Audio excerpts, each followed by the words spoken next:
And now I'd like to invite up Michael Mejia, who will introduce our readers. Thank you.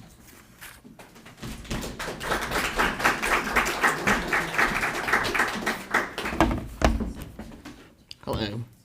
I want to thank Aaron and Sadie for all the work that they have done, which has been incredible. And thank all of you for being here today.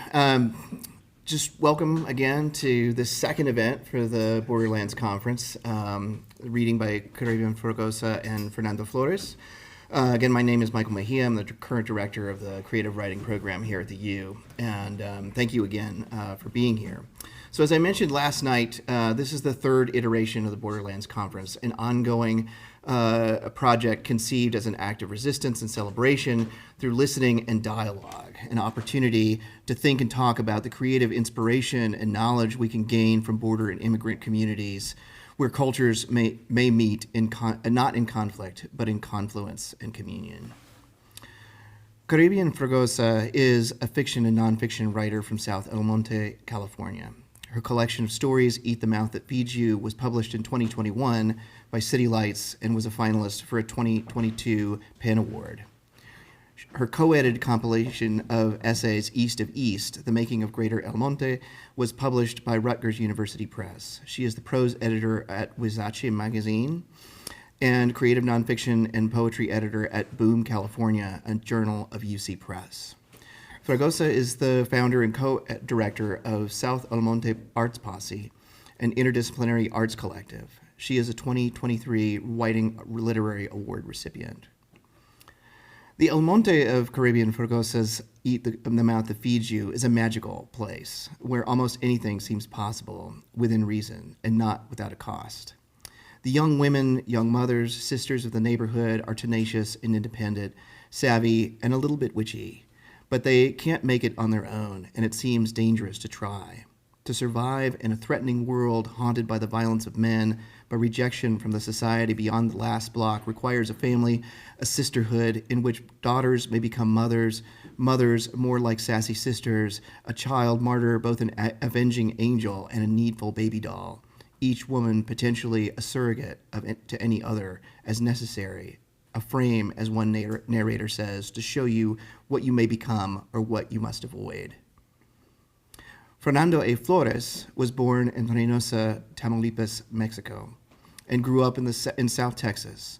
He is the author of the collections Death to the Bullshit Artists of South Texas and Valleyesque, and the novel Tears of the Trufflepig, which was longlisted for the Center for Fiction First Novel Prize and named a best book of 2019 by Tor.com.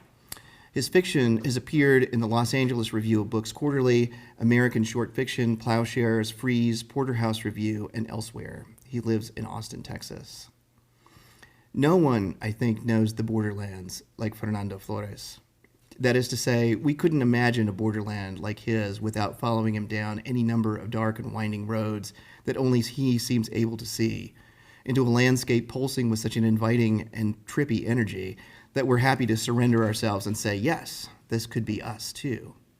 By us, I mean America, a much expanded place in Flores' fictions, whose future might be a raucously and matter-of-factly hybrid Rio Grande Valley, where not even a crude, MAGA-hatted neighbor, a reminder of a world still struggling to catch up, can spoil the joys of a good story germinating from one beautifully impossible thing, like the Trufflepig, a thing of dreams. Please join me in welcoming Carribean Fragoza and Fernando Flores.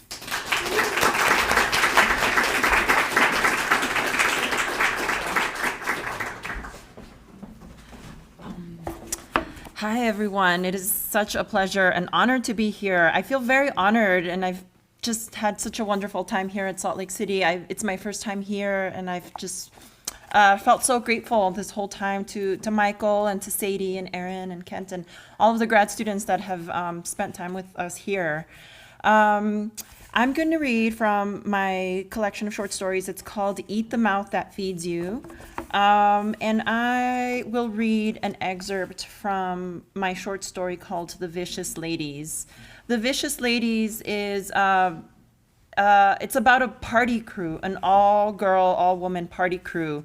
I don't know if they have or have had those in Salt Lake City, but They were a real thing in the 90s in LA, which is where, in El Monte especially, where I'm from, and they were these kind of like gangs, but they weren't really gangs. They were really about partying and about having a good time, and then also they were really entrepreneurs and seriously made money. So these were like young, like teenagers and young adults, like learning to make money from partying. So I really admire a lot of those aspects, but not everything. I was too much of a nerd to be in a party crew myself, and my parents would not let me out of the house, probably because they knew I would join a party crew if I did leave the house. So I think that's all I'll say about the Vicious Ladies. And also, just a small note, if you cared to look into it, this is the Vicious Ladies was a real party crew, and I first learned about it from an article that I read in the LA Weekly in 2006 or 2007, and I learned about the Vicious Ladies because of a death. One of their crew members had been found dead, had been murdered, a young girl who was, she strayed away from her party crew that had offered her protection. These are kids that were partying through the night, unsupervised by any adults, and they were exposed to some dangers. And so this girl was dating a boy and was not under the care of her party crew and was murdered and found in a dumpster. So that's how I first learned about the party crew called the Vicious Ladies. And there's actually a podcast, if you care to Google it. Someone made a whole podcast about the Vicious Ladies, the real party crew, and about the murder. So that came out, I think, last year, if that's interesting to you. So here I go. I'll just read a portion of it. At the far end of the backyard, nestled in overgrown summer grass, the girls huddled around their private nitrous oxide tank. One at a time, they collapsed into the waiting arms of the other ladies. The more experienced ones knew when to pull the colored balloon from their painted lips. A few seconds longer, and a girl could have a much harder fall, like the stupid boys over there, who mostly toppled over, smacking their teeth against the concrete patio floor, drooling and bleeding onto their mom-ironed shirts. The Vicious Ladies knew better, and they took care of each other. Partying, they'd learned, was not only their business, it was also a way of life, and they were going to do it right. It was like watching a clandestine baptism. The girls faithfully dropped their bodies into the invisible waters that would make them new. And the Nas did. Each emerged from their trip smiling, like they'd all seen some variation of a god that was gentle and kind and sometimes very funny. Since we started bringing the Nas, the parties are even more unbearable. From my seat on a plastic milk crate next to the empty beer cans and the stench of dog urine, I can't stop watching the kids suck on the balloons and roll their eyes back into their heads and open their mouths like they're about to speak in tongues. They don't know that this god they experience has a name. It's called Samira. And this is all part of Samira's plan that has only begun to unfold exactly as she expects it to. Her genius evades and disgusts me. I hate all of them. I hate the Vicious Ladies. The older Vicious Ladies, too old for nitrous oxide, were getting down. They bounced their fat chichis and asses all over the place to whatever monotonous beats the DJ played.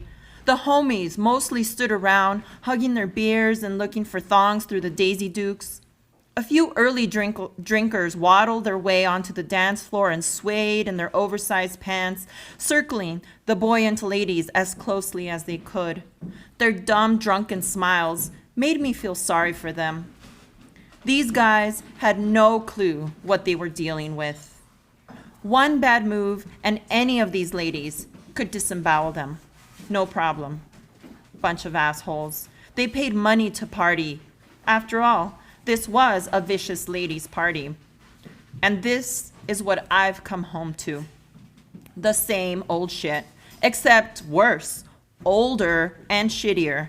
Rebecca is the same slut as always, but with blonder hair and more stretch marks. She rubs her ass packed all tight into a tiny white miniskirt up against a boy young enough to be her son. Watch him get a hard-on for that saggy piece of Rebecca ass. They are too old to be doing this. I am too old to be doing this. But they don't care what I think. The vicious ladies took me in like an adopted little sister, a lost puppy they felt sorry for and ended up loving. It doesn't matter that I hate them all. Samira finds my disgust endearing, which only fuels my hatred even more. It's a terrible cycle. When the ladies pull up in front of my house, I have no choice. I have to make a quick exit before one of them gets out of the car and my mother can catch a good look at them. As it is, from inside the car, their Aquanet teased bangs form an aura of hair suspicious enough to make my mother scowl through the kitchen curtains. When she asks, "A dónde vas?" in that tone of voice of hers from the couch, I have to hurry up and make up a new baptism or quinceañera party that I'm late to before I walk out the door. When she's too insistent, I have to slam the door extra hard. I don't know which is worse, my mother pacing around in the house like a caged parrot or the ladies waiting for me like a car full of clown buzzards. I often think about escaping both, running into the shadows of the neighbors' yards, hurtling over fences from one lawn to another until, well, I don't know what.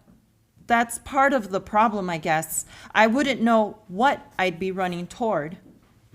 I rush to the curb and leap into the ladies' packed Honda Civic before anyone can see.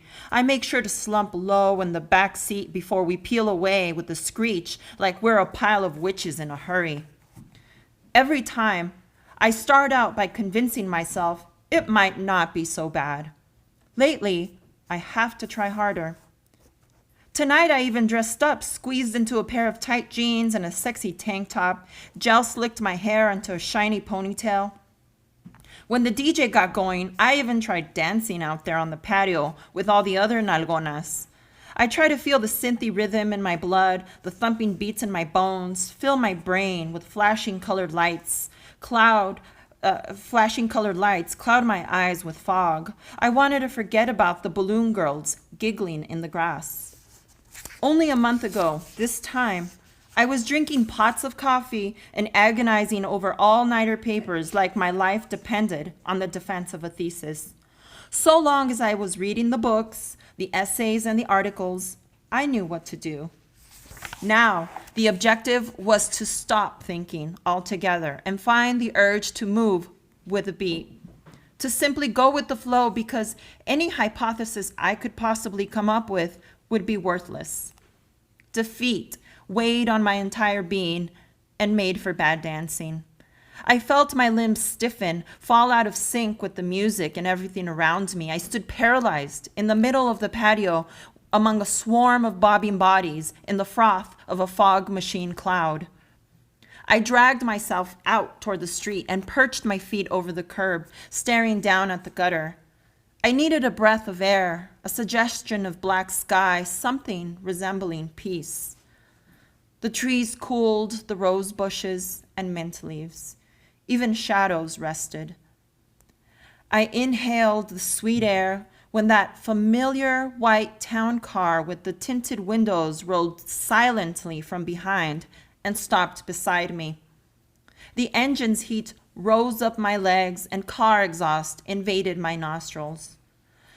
I knew that on the other side of the windows was Samira. Of course, Samira.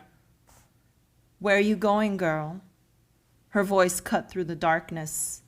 This was no pleasure visit. Samira was here to check up on business.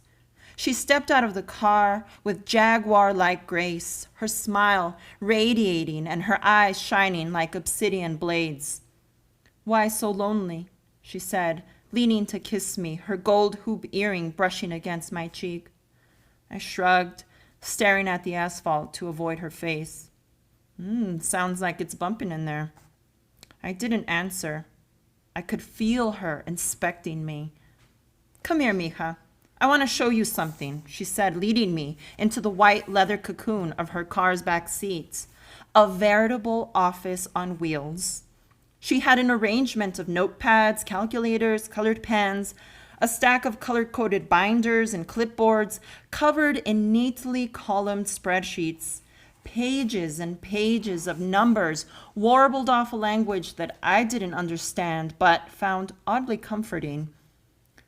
The first time Samira told me about the NAS, I didn't know what she was talking about. Nitrous oxide? What the hell are you supposed to do with that? We're gonna gas kids? NAS is harmless, she assured me. It's like laughing gas, but you inhale it from a balloon. It makes you feel good all over, but just for a few seconds. It's a quick high. Then it's over, and the kids line up to buy another. I imagined kids flopping around the floor like dying fish, vomiting all over the place from their gaping mouths. I had Fox News undercover on replay, police raiding the house and kids scattering like cucarachas, and Samira and I in handcuffs getting shoved into the police car. My mom watching everything on the 11 o'clock news. We looked 10 pounds fatter on TV. I knew we already made plenty at the door. And with the alcohol, even the weed, which Samira didn't sell directly, she found a way to take her cut. With Samira, all of the vicious ladies took their cut. It's harmless, she repeated, trying to assuage me. I knew this was not a conversation. Samira was showing me what was coming. You and I are vicious ladies. Partying is our business and, more importantly, a way of life. It's us, not their mothers, who teach the young ones to respect each other and their elders. We teach them to be women, when to close their legs and when to open them. When we teach them how to stand in front of anyone and look them in the eye with a straight face. We teach our girls how to defend themselves and take what's theirs because no one else will. Sure enough, Samira's got it all under control. The numbers on the spreadsheets were evidence that things were going better than I could have imagined. But not Samira. Nothing surprises her because nothing is outside of her calculations. The DJs, the equipment, the door guys, the flyers, the dancers, the alcohol, the weed, the NAS, and of course, us, the vicious ladies, all part of a serious, thriving business. Legitimate or not, legal or not, this hustle was real. What else were we gonna do? Work fast food or retail for shit money and dick bosses? I surrendered myself to the soft leather. Samira laid it out simply, like a nice little math equation with proofs. This was not the life I had imagined for myself at all. But the truth is, I couldn't really imagine anything else. Walking gets desperate. Standing at corners waiting for the lights is the worst, which is why I usually ride the old dirt bike my brother abandoned and I adopted as my own. I found it in the garage, leaned up against all the other shit my father left behind too. After a long ride around the neighborhood, back in the cool shade of the garage, I can be alone to rest, to think. My books are all stacked up in about a dozen boxes against the back wall. I pull them out by their spines like small animals that I love. I inspect each one, paging through them, petting the paper, running my finger over the words like coaxing out the little nahual animal that is mine to travel, Castañeda style, way the fuck somewhere else to another universe. In the first days of summer, I'd go into the house and look through the stack of old framed photos and award plaques from grade school. They were covered in dust next to dozens of smashed spiders. Before long, my mother would start moaning something I didn't want to hear, like, "Mija, what are you doing? What are you going to do with your life? What are you going to be?" Like what I do and who I am is not enough. Like there's got to be some payoff or a whole different, marvelous world at the other end of this tunnel. One she's been expecting this whole time. Well, here I am, on the other side, and there is nothing. just my feet skidding on blank air like Wile E. Coyote. The trick is to keep running across the void like you don't know there's nothing there. When I look at her, I can see my mother moonwalking in place inside her own personal tunnel, going nowhere. Suspecting the edge and the unknown beyond, she will never arrive. And I realize I'm all on my own to figure things out. I gotta keep moving. Except for Samira, I'm really on my own. So I'll take a pause there. Thank you so much.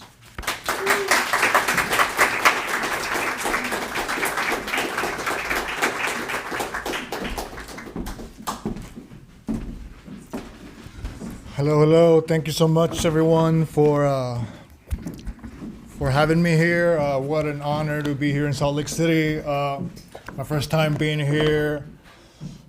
Also, I want to point out, how special and rare it is. I don't know, I guess for me to be in a reading with other Mexican American authors, and I just wanted to point that out. I'm going to read a story from my most recent book. Of course, it's called Reposada, if I can find it.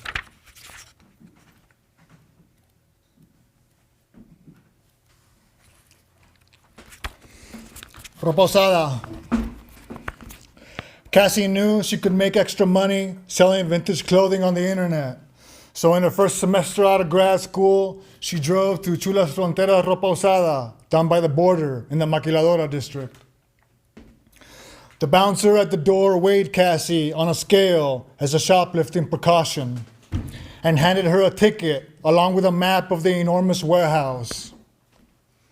She was originally from the border, and so she said no thanks to the map, since she knew her way around well and walked inside.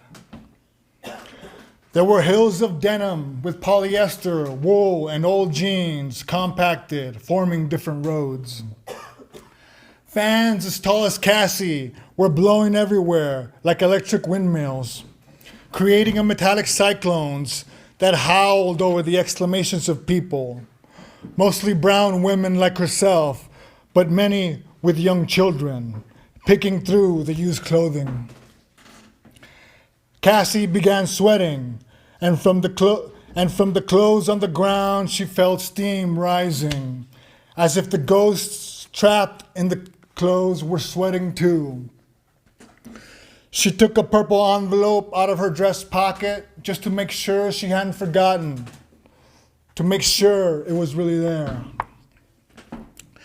Cassie followed the denim road, expecting a silk scarecrow or a bark cloth lion to jump out at any moment. Then she remembered that the outside rules did not apply at the Reposada. She saw about 10 women on the crest of a hill of used clothes, pulling sleeves and khaki legs from under their feet like ripe carrots. 3 kids were huddled down on the ground by a fan, with their 6 eyes immersed in a book that the child in the middle was holding open. Cassie saw the book consisted of complicated epic verse, and she kept walking and spotted the train to take her to the other end, but discovered it wasn't running. So Cassie walked through the hills of clothes that rose and fell until she reached a corner of the Reposada she'd never visited. Cassie regretted not taking a map from the bouncer. She came across a man looking at an unfolded map under the threshold of a little den made of sports team jackets. They were jackets of teams that no longer existed, like the Washington Bullets, the Houston Oilers, and the Oakland Raiders. Cassie said to the man, "Can I please borrow your map real quick when you're done with it looking at it, sir? I'm afraid I don't know where I am." "Don't you come near me," he said, and hid behind a curtain of hockey and Little League jerseys. Cassie heard a racket. The terrain suddenly changed from denim to corduroy. It got darker in the Reposada, and the fans became scarcer. Cassie was really sweating now. She felt queasy and took a break to hydrate and eat lunch. She unpacked her veggie tacos, sat on a mound of hoodies, and had her meal as the racket seemed to be getting closer and closer. A crowd of people moved both laterally and in a circle, like a tornado, very near her, and she wrapped her food up. Cassie approached the young woman and Cassie approached two young women and yelled over everyone, "What's happening?" The young woman wearing hoop earrings and with a lip piercing yelled back, "They found a rare Tropinini blazer. Somebody just bid on it a lot on the internet." As she processed this information, the tornado of people moved away towards the satin moors and a distant exit. Cassie kept walking and followed the northern bulb in the otherwise dark, depthless ceiling. Though she never seemed to get closer to the light, Cassie felt she was nearing her destination upon hearing the unmistakable sound of castanets. Cassie knew this meant the city girls were nearby. They'd probably already surrounded her, hidden in the brush of gloves, because when she looked around, Cassie realized she was in the part of the Reposada with nothing but gloves. For small hands and big hands, puffy gloves and long gloves, bright gloves, mittens, and amputated gloves. The gloves became vegetation and their own ecosystem. Branches of gloves hung from glove trees, and they longed to touch Cassie's face and body, but she slapped them away as she pushed through their thick woods. The castanets became louder.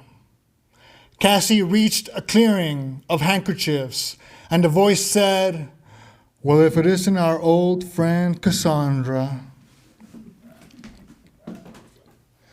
It was the voice of the city girls who ruled the internet vintage clothing market, thanks not only to this particular Reposada, but to all of them throughout the South.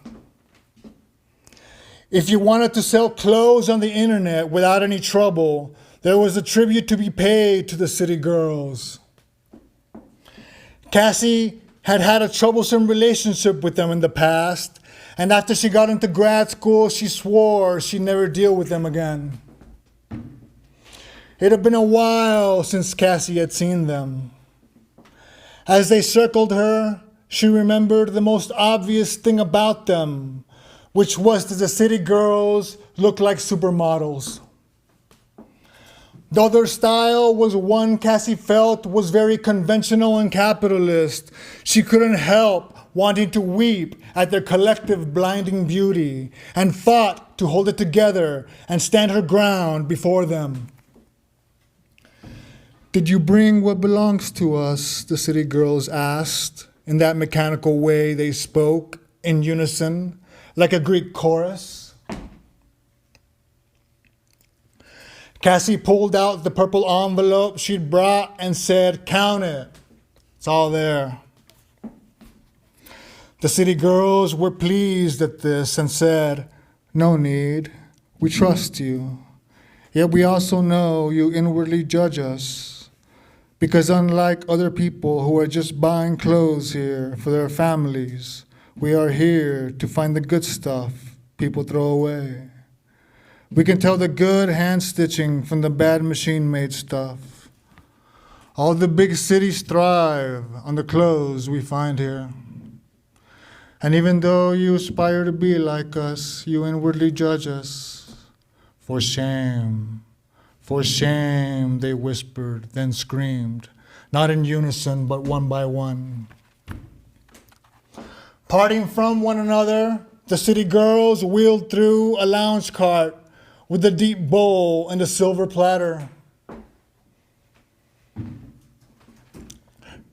"You know what happens now," the city girl said to Cassie, who knew this was coming. you powder our donut. The platter was uncovered to reveal a small brown donut sitting on a plate like an ugly duckling. The deep bowl beside it was filled with a white powder. Cassie grabbed the donut and did the deed, while in ecstatic glee the city girls hissed, "Yes, yes, powder our donut, powder it." When Cassie was finished and every last spot on the donut was covered, the city girls split it up into even pieces and ate the powdered donut. Breathing heavily and thoroughly fulfilled, the city girls needed a cigarette and afterwards a nap. "Go now," the city girls said, as they each found a different handkerchief mound to pass out on. "You can sell clothes on the internet without the shakedown." Cassie walked away as they fell into slumber.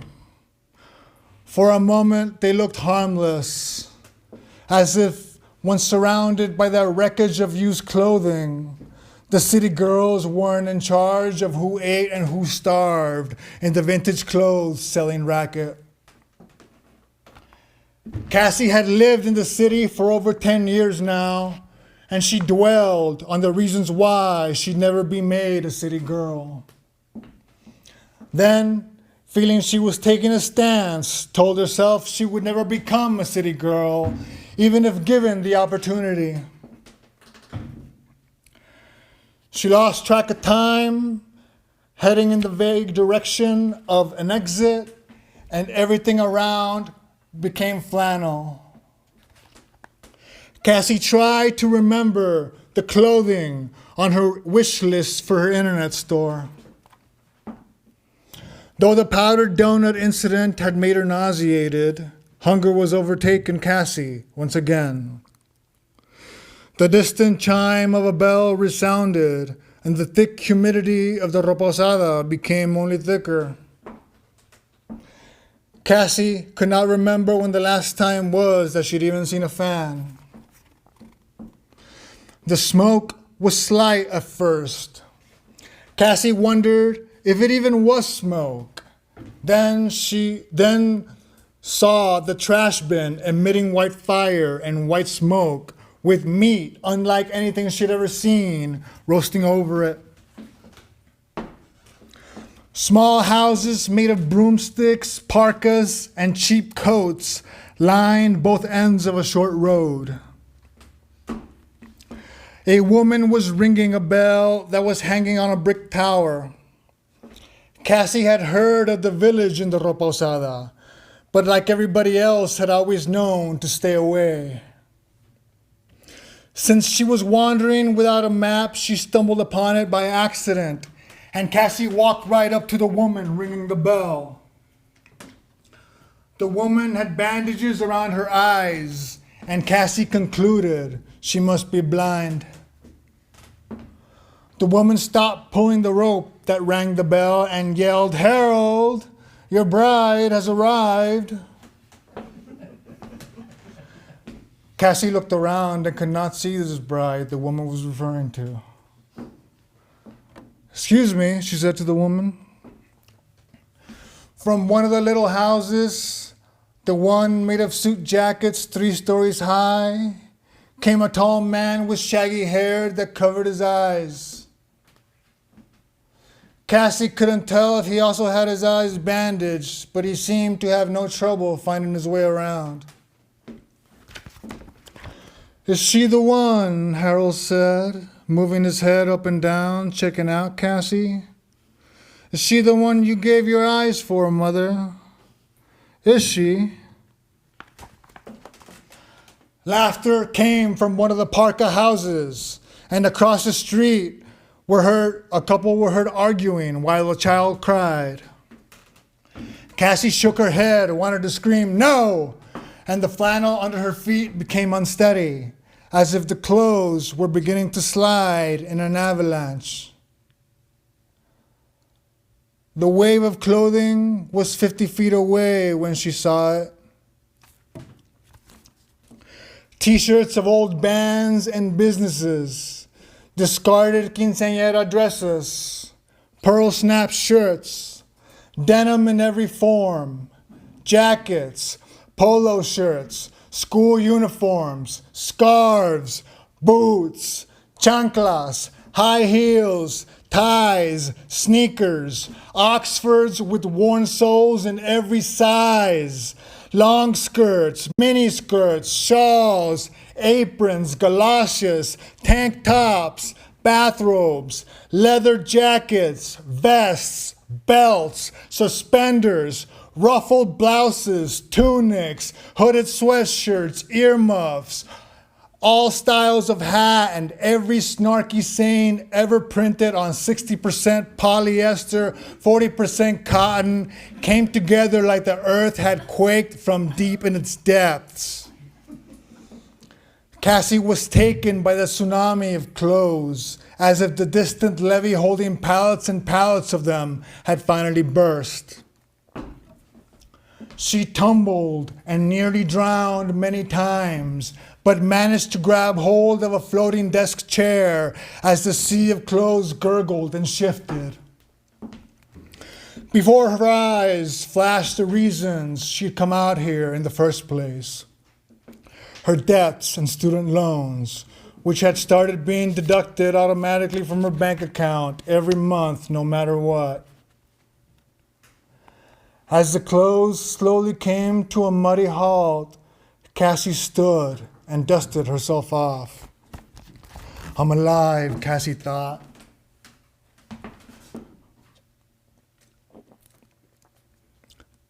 It made her sad to think, and what she felt were her final moments. What tumbled through her mind was all the money she owed. Not her mother, her family, the people she loved, or the possessions she held dear, but a crushing debt. Cassie saw that her slippers were gone, and barefoot, she went looking for survivors. The clippity-cloppity of a horse moved toward her, and a foggy voice yelled, "Report the dead! Report the dead!" Cassie watched as a horse-drawn wagon passed by, hauling a pile of dead bodies. Wails and moans came from deep within the clothes. Cassie saw two legs sticking out of a clothing dune, clearly tussling to get their torso and head out. Cassie walked up and carefully grabbed one foot. The person fought against it, then must have sensed good intentions, because they let Cassie grab the other foot, and she pulled without further struggle. Like a thorn being pinched from a wound, Harold's body emerged from the dune of clothing. "My bride," Harold said, walking on his knees towards Cassie. "I can't marry you, Harold," she said. In a flight of improvisation, she added, "The truth is that I'm already taken." Sitting on the beach of clothing like a stranded mariner, Harold started to loudly weep. "I've lost it all," he said, "and you deny me even this?" Cassie knew better than to fall for the trap of consolation, so she said, "It's for your own good, sweetie," and went looking for the exit. The terrain had changed. The old polyester, wool, and denim roads were all destroyed. Cassie looked down at her dark feet. Though there were shoes everywhere, her size, she didn't want to walk in any of them. Up ahead, there was a bright light, and the train was still there, broken down, unaware of the disasters that had occurred. The ground of clothing below her became concrete, then eventually tile. Cassie saw her reflection on the wall-sized mirror near the entrance as she walked by. She did not recognize the clothing she wore. Somewhere inside, her wardrobe changed, unbeknownst to her. It looked like she'd even lost weight. The bouncer saw her walking up. Though he developed a thick skin in this business, Cassie's staticky hair, dirty face, and just got off the UFO stare warmed his heart. He noticed she had bought no clothes, asked for her ticket, and as a shoplifting precaution, weighed her again. He was holding a fur coat and said, "Someone tried shoplifting this Gianni mink coat from us a while ago. My manager's not here right now, and it's cold out there. Since you're a few pounds lighter than how you came in, why don't you have it?" Cassie tried to smile as the bouncer snuggled the coat around her shoulders. She couldn't think of the words for thank you and walked inside. It was snowing. She couldn't think of the words for thank you and walked outside. It was snowing. Barefoot, she walked to her car and started it. Cassie wondered how long she'd been at the reposada. She drove away and thought the bouncer had been nice to give her the coat. As she surfed for a radio station, Cassie said aloud, "It's people like that man who are keeping the world going, holding it together." Then, when she had found her song, she wondered what a Gianni mink coat like this would go for on the internet. Thank you.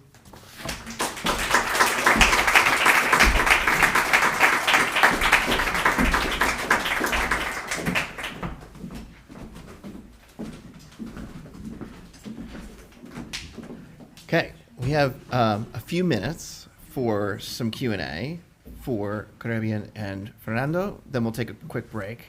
So if you have questions, they would be happy to answer.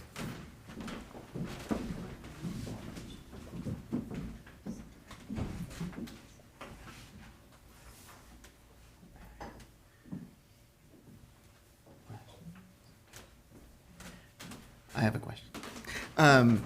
I could save it, but I'm going to ask you because in both of your bios, you mention where you're from, where you came from, and clearly, like those are really generative spaces for the creative work that you've done too. So I'm just wondering if you both would talk a little bit about that, sort of that relationship.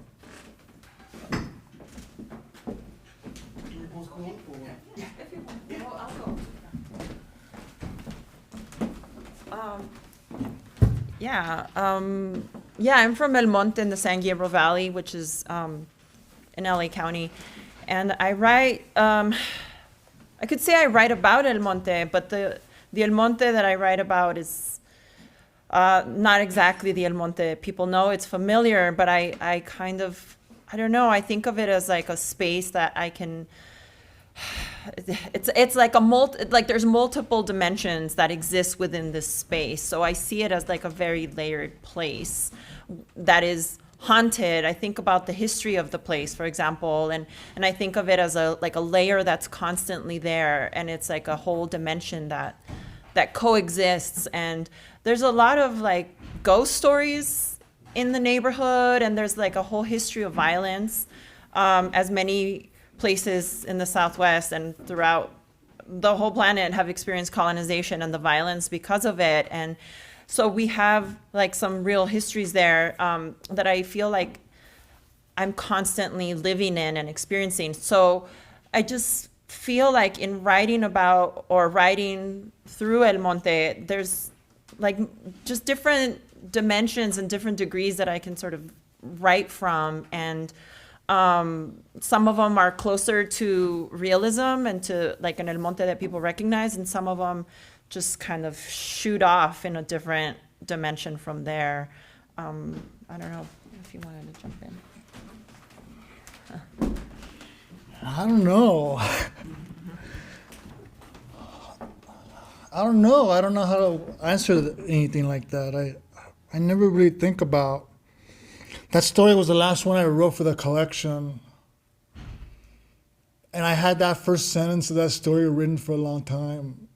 And I was like, what the hell is this? I don't know. So, I don't know. And I guess I always had this idea of like, I don't know. I also thought about like Alice in Wonderland, you know, and how that story kind of evolved in my life. Like growing up, like when you're a kid, you're like, it's like some Disney thing or whatever the hell. And then you find out, oh, it's a book that was based on it. And then you're like, oh, the guy who wrote it was kind of a creepy guy. So, so I don't know, this idea of the reposada, I don't know. Whenever I go into a reposada in the valley, I'm like, what the hell? It's like another dimension. So whenever when I have an idea of something and I feel that it's too easy, and that somebody's gonna write it, because to me it's so easy, like, oh yeah, of course, a reposada, another dimension kind of thing. I was like, so I wrote it really, really fast after that. After I think, oh my God, this is so obvious. To me, at least it was obvious. Somebody's gonna do it for me if I don't do it. So, yeah, I don't know. Can I comment on your? Well, I just wanted to like add to that. I kept thinking of in listening to your story about like the Odyssey, like a journey, right? Yeah. And then the city girls were like muses. And I just Yeah. have to say, like you mentioned Alice in Wonderland as a point of reference, and for me, like I learned about literature through cartoons. Yeah, like yeah. I learned about like Greek mythology and the Odyssey through Yeah. DuckTales. Yeah. And so I heard like the city girls like speaking in unison, like immediately brought to mind like the voice of like the muses and like just it was all like DuckTales. I saw like DuckTales. Oh yeah, that's cool. Yeah. I don't know. No, I can totally relate to that. Yeah, but I don't know. I don't spend a long time with stories. Like that's the story after it became obvious to my head. I wrote it like in maybe 3 or 4 days, and like 3 or 4 like obsessive days. Like I just did this, and when I finish a story, I print it out and I revise it like 3 or 4 times in that process. I print it out again and again and do it again and over until I feel satisfied with it.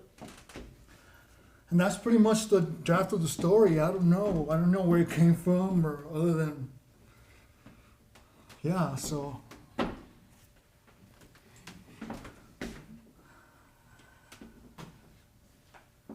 questions before we break? Okay. Take a quick break, thanks.